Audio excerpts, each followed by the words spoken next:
statewide, we're at about 162% of average.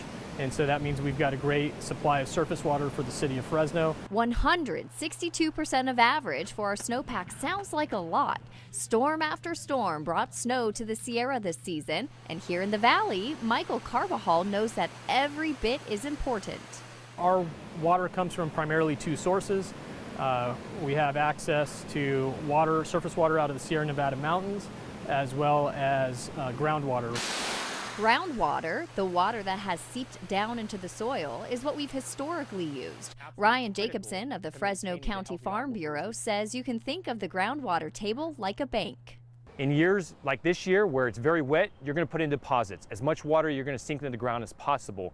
In dry years, you're going to take those deposits out. You're going to do some withdrawals and rely more heavily on those groundwater supplies. But there's a need to use the available surface water from rivers, lakes, and reservoirs so the groundwater can replenish itself. That's where the new Southeast Fresno surface water treatment facility comes in. It's been online for almost a year, and Carbajal says everything is going as planned. We are in the transition from groundwater being our primary source for drinking water to surface water, and then a balanced approach going forward. Carbajal says that before 2004, we used 100% groundwater to meet drinking water demand. The addition of the Northeast Surface Water Treatment Facility allowed about 15% of our drinking water to come from surface water. That number went up to 35% last year with the help of the Southeast Fresno Surface Water Facility. This year, with the plant fully operational from the very beginning, we were hoping to get up over 50%, meeting 50% of our drinking water demand through surface water. This will give our groundwater a chance to recharge and prepare us for drought years. Ideally, we'd put a gallon of water back into the ground for every gallon we take out. What we do have here is an abundant snowpack in certain years.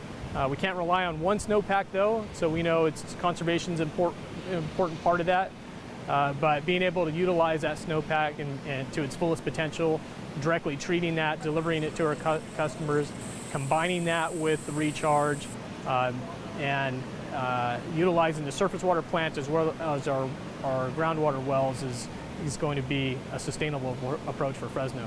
This project came at a cost to you. Customer rates did rise over a 5-year plan from 82 cents per 1,000 gallons to $2.33 per 1,000 gallons. This investment ensures safe, clean, and reliable water for years to come. With the facility operating smoothly at full capacity, Carbajal hopes for a slow and steady snowmelt and water delivery from the mountains.